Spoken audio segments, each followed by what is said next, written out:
看到这外国媒体报道讲，这习近平呢是要求美国要爱谨慎来处理对台湾的军事案。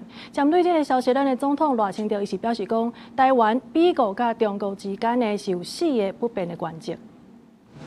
这一次中美领袖的对话，在美中台三边关系维持4个不变。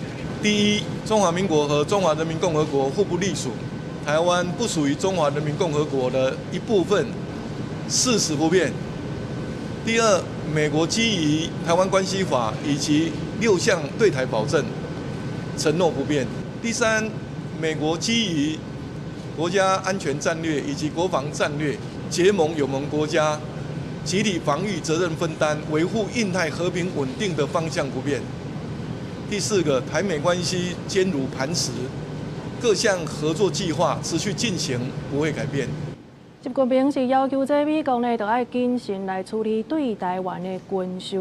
对应即马咱国内在野党有10届阻挡国防特别条例，赖清德是强调讲，一定要爱继续强化台湾的国防，安尼才有通保护国家主权，来维护咱的民主甲自由。而且两岸若准要继续交流，安尼就爱先互中央政府总预算，也佮有国防特别预算，拢会当顺利审查通过。